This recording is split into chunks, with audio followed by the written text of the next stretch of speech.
Hello and welcome to our Getting to Know the Candidates special. My name is Brett Poirier. I'm the general manager here at Medfield TV. We're sitting down with the state candidates that are running for Senator Timilty's seat as it opens up. Today I'm sitting down with candidate Tim Hempton. Tim, thanks for joining us here on Medfield TV.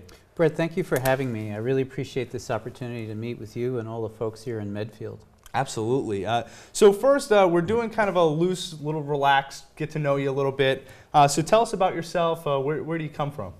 I'm originally from Long Island. I grew up in New York. I moved here in 1987. I'm a periodontist. I have a practice in Dedham, Massachusetts that I started from scratch about 23 years ago. I basically went to college at the State University of New York at Stony Brook, got a degree in chemical engineering, then got my doctorate in dental surgery from Stony Brook, did an internship through the Veterans Administration. I worked for the VA for 1 year and then had an opportunity to do a 2-year surgical residency for the VA in periodontics, which is what I practice. And I came here to Boston in 1987 to take a full-time teaching appointment at Harvard. They have a dental school downtown. That's awesome. Wow. So you came up here specifically like for your job? Was that what? Basically, I moved to Massachusetts to take a position at Harvard. I was there for 3 years. Massachusetts is a great place. I love living here. I didn't know I would. I just was more of a professional move. But the people here are wonderful. The way this state is organized in terms of culture and the arts and the people, it's just a great place to live. I like living in New York, but it's a lot less crowded here, and people here have just a lot more, they're just wonderful. So I'm very happy living here, and I never went back, so I stayed here. Eventually I left Harvard and went to work for another periodontist for a couple years, and then went into, I opened my own practice a number of years ago. I wanted to treat patients in a way that I felt comfortable with, giving them enough time. So that's what brought me here, and my roots are very deep here. I live in Walpole, actually, but my practice is in Dedham. You know, the one thing I've always heard about people who move up to Massachusetts and stuff is the community feel of our communities. People are very involved, and the towns they're small, and everyone's involved in the community around them. And that's not the case around everywhere else. That is so true. Where I grew up in New York, it wasn't really based so much on cities and towns like you have here. They were counties, and you really felt sort of spaced out. Moving here, it's a great opportunity to get involved in communities. Fact is, in my community where I live in Walpole, I'm a representative town meeting member, member of the Capital Budget Committee, and it is a far better place in terms of getting to know people in the community. It's just really, you're absolutely right. It's terrific here. Now, are you married? Do you have kids, anything like that? Well, it's an interesting story. I have to admit, when I left Harvard, I opened a practice eventually, but eventually got involved with Tufts. So while running a private office, they also set up an opportunity for me to be assistant director and then subsequently director of the graduate program of periodontics at Tufts. So you could say I was a bit of a workaholic. So my social life was less than, but in any event, eventually down the road, I was introduced to a wonderful woman. This was in 2008, and we got married 2 years ago, a little over 2 years ago. We were both in our 50s when we got married, and I'm so happy to be married to Julie. It's really changed my life. It's wonderful. We don't have any kids. We have a cat, but she comes with a huge family. She's one of 7, so I now have a whole new set of relatives. As you move forward, you went to Harvard. You're practicing. You're with your doctorate now, and why the state senate? What about that made you kind of want to run for that? Well, I'd like to give back to the community, and in particular, the state. This state has provided great opportunities for me. Opening up a business in 1994, and it's been a wonderful opportunity. The patients that I've treated are great. And I'd like to give something back in terms of public service. On a town level, I'm doing that as a representative town meeting and also a member of the capital budget. I did attempt to run for state representative in 14 and 16 in what was basically Norwood and a little piece of Walpole. I did not win, but I got what you might say the political bug. I love going out, meeting people, knocking on doors, hearing what they have to say. It's a little bit similar to what I've done as a practice. People come into my office, they tell me what's going on, and I make an attempt to make, if you will, a diagnosis and help them. This is another opportunity to help people. I've always wanted to do that. I enjoy doing it as a professional, treating patients. I also have done it as an educator, and now I'd like to get involved in public service. And so really the biggest thing for you, it's funny, I see the dynamic that you drew there is you help people in your practice, but then you're also helping people out here. And you're enjoying the going door to door and everything and meeting people. So what's that like? What's the running for an office like? How can you describe that experience? It's terrific. I mean, one of the things about being involved in a profession so long is eventually you can get somewhat isolated from what's happening around you. And the beauty of running for office is you break out of what you might call a comfort zone of just helping people save their teeth or educating graduate students. You get to hear people's concerns about issues that really matter. Things like education, housing, security, these types of things, which sometimes as you're moving through your life you take for granted, and as you get older and more experienced you realize that none of these things can be taken for granted. So when I meet people and they tell me what they're thinking, it's a great experience, and I'm really enjoying it. Now, running for state senate, I think that a lot of people have an idea of people just run the government, but what does exactly a senator do? What is it you do? Well, I think when you look at it, it goes along with the idea of helping people, but at the same time there's another element here, information.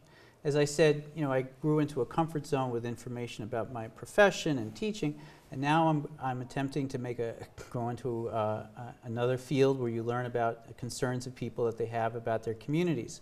So what a state senator does is basically his or her function is to help people, and that involves information.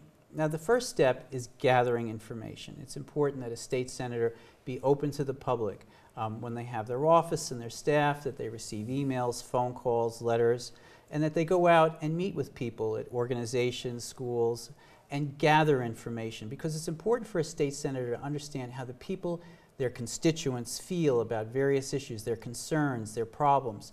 This will help the state, or does help the state senator understand what it is the will of the people that they cover, that they represent is, so that when they go to the State House, they will be able to develop these ideas and take the information and begin to introduce legislation that will help their constituents and overall the Commonwealth. So it's a process of gathering information. A state senator also basically works with folks at the State House in terms of looking at how bills need to be developed and crafted, and of course working with the council. And then eventually he or she would sit on legislative committees. Obviously, once legislation is introduced, you want to be able to figure out, how it needs to be arranged so that it works out well. And then, of course, having worked with your constituents and other folks at the State House, obviously lobbyists come into play, and various organizations come into play in the decision-making process. So you sit on committees. So these are some of the things. And of course, people who live who was a constituent who may have a concern or a problem with a state agency can reach out to you, and this would give you an opportunity to sit down and talk with them and reach out to that state agency as a member of the state senate. So these are the things that, it's a very basic description, but I think it drives home the point. Yeah, so you said a lot there, and I think that there's a great amount of information people can pull from. One of the things that you talked about was gathering the information from your constituents. What do you feel is the best way to do that? What do you feel is the best way that you're going to be able to gather that information? Well, we would begin with reaching out into various organizations, like the Rotary Club, the Lions Club, and schools. First step would be to reach out to the selectmen in the various towns, and of course the councilors and the mayor of one of the cities, it's Attleboro, but to reach out to elected officials. Should I win this election, that would be step one. Reach out to these people and introduce myself and hear their views. And then begin to contact the various organizations, as I said, Rotary Clubs, Lions Clubs, Elks Clubs, and meet with them, veterans organizations, and find out what their views are. So that type of outreach would be what I would be involved with. Yeah, certainly one of the things that is going to become a big part of your job is, we talked about this prior to the cameras being on, is how big your district is and how large it is. Getting to know each one of those towns is going to become a huge important part of the process, and getting to know these groups. It's interesting that you look to the Lions Club and Rotary Club and groups like that. What made you come up with that idea to talk to those little groups there? Well, all politics is local, and these groups have certain aspirations to make things better. So that would be the best way to start. And of course, to reach out for the locally elected officials, and even go to the schools and talk to the principals and the school administrators. A big part that what matters, some of the things that matter to me quite a bit, besides healthcare being involved in that, is education. Reaching out to various administrators and find out what their concerns are in terms of funding. If you look at the budget from the state over the years, it's expanded quite a bit. But if you look at many of the cities and towns in this district, the amount of local aid has stayed pretty much the same, and adjusted for inflation, you could say it's gone down. I would want to work with them to increase funding, but this is what I'd like to do, to meet with these people to gather this information. You really have to start to make an effort to reach out.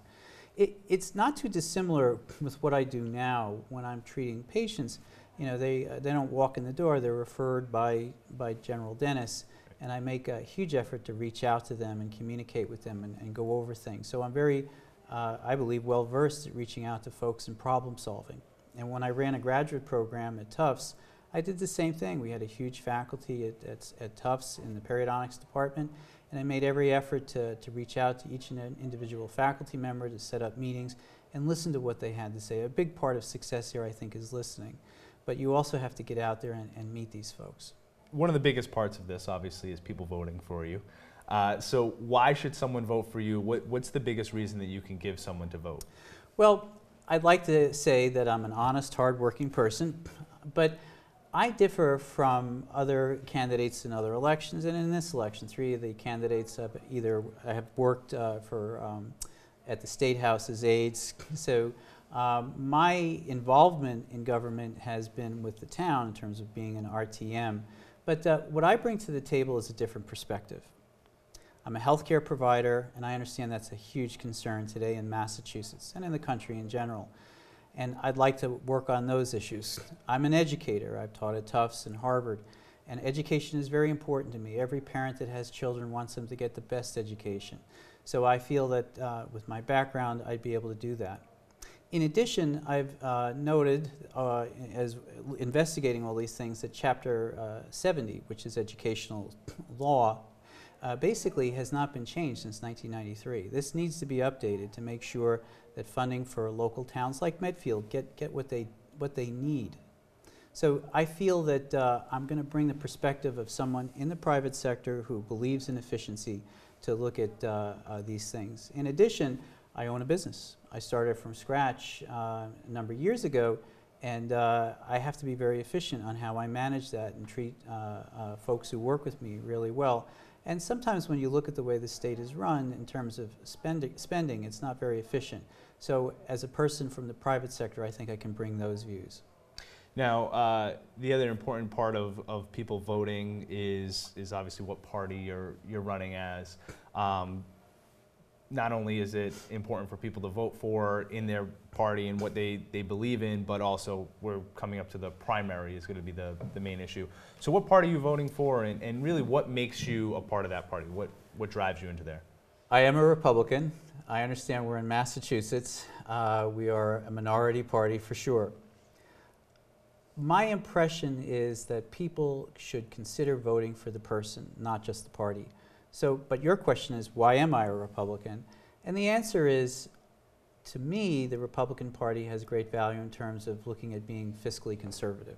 Now, I understand that lots of folks want to deliver great services to everyone, but one of my concerns about this state, especially when you look at the budget and the expenditures, is to bring more efficiency. And I think it's incumbent upon the legislature to try to do that. So what type of Republican am I? Well, I would say I pretty much line up with Governor Baker. Obviously, he won the race 2014, and he's a moderate Republican, and I would describe myself as that also. My goals are to be a fiscal conservative. Now, like I said, in this round of interviews, we're kind of just getting to know people. In the second round, when we come up closer to the election, we'll talk more about your politics as we get into that. So, but that's great of why you line up and where you are. None of the candidates in this race it's a unique situation where none of them hold this office. None of them have the experience in this office. What should people be looking for in their candidates in this election? What do you think that people should say, like, this is the box that I should check off in this? Well, I think what they should be looking for are people who want to look for change in terms of increasing efficiency. It isn't completely true that there's a lack of experience. 3 of the candidates have worked at the State House. But when you look at the bond rating of Massachusetts, it's just dropped. And if you look at the exploding budget, there's a lot of waste and concern there. I think it's time to look for a candidate who's going to look at this a little bit differently with the eyes of someone from the private sector. These individuals who are already working at the State House, I mean, a Chapter 70 education from 1993, you know, these laws not having been updated in all these years, I think it's time for some new leadership to look at that. So that's why I think they should look at candidates, hopefully me, who would take that perspective. Now, if you get elected, if you get in there, one of the big numbers everyone likes to look at is the first 100 days. You know, what's your first 100 days going to be like? What do you see your first 100 days being like? I would spend as much time as humanly possible to get out into the district and talk to people about their concerns about education, economics, economic development. When I got to the State House, the first thing I would do is reach out to Senator Bruce Tarr, who is the minority leader, and offer to him that this information, I will work as hard as I can with you in conjunction with our colleagues on the other side of the aisle to do the best for the people in this district, represented by the state Senate seat and also the Commonwealth. So it would be getting out, gathering information, and working with the folks who are there and working very hard to learn the ropes as quickly as possible. Now, I think you've said this a couple times, but just to sum it up for people, why are you the best candidate for this position? I'm the best candidate, thank you, I'm the best candidate for this position because I think that I bring a different perspective. And of having been involved in healthcare, education, and I think that it's time to bring someone in there that looks at these things, particularly Chapter 70 education funding. And another issue that needs looking at again is 40B. That law deals with high-density urban development in communities like Medfield. This law has been around, I believe, since the late 60s, and it's a one-size-fits-all law. And what it does is it runs over local planning boards. It runs over all the local ideas of how development should be done. And I think it benefits developers. So this is another thing that if people are looking for someone different, it's time to look at that and see what would be the best way for development of a community like Medfield. Now, we get to the fun portion of this is we're going to do a little rapid fire. Okay. So I'm going to ask you as many questions as I can, a little bit of time here, and we're going to see just as quickly as you can get. They're just simple little fun questions Sure. that people might be able to get to know you. So we'll start off with something pretty easy. What's your favorite food? I love Italian food. I'm not Italian. I'm Irish Catholic, but I love Italian food. And what's your favorite sport to watch? Obviously, the best sport is not next town over for me, football, watching the New England Patriots. What is your favorite sport to play? I'm learning to play golf now. I got married a couple of years ago, and my wife, who is a very good golfer, is being very patient teaching me. So this has become a new sport for me. It's a great exercise, and it gives me a great opportunity to spend time with my wife. Do you play any instruments, anything like that? I took piano lessons when I was a kid. Never really was very good at it, so I abandoned that. It was always something I wanted to do, is play instruments, but my left hand's useless. So, do you have any hidden talents? I'm a great cook. I don't know if that's going to help me get elected, but people tell me when I cook, I do a great job. I worked when I was in college, my senior year of high school and college, and 3 years at a dental school. I worked in a restaurant. I worked as a waiter and a bartender, and I learned a lot about cooking. So I've developed some great skills there. So that's one of my best hidden talents. Do you use social media, and which site do you use the most? Well, I use Facebook. I have a Facebook page, Tim Hempton for State Senate. I also have a personal page where I reach out to all my new relatives that I now have since I've been married, sending messages to my new mother-in-law and getting to meet all my nieces and nephews that I've now are part of the family. What's your favorite holiday? My favorite holiday is the 4th of July, the birth of this country, which is a great one.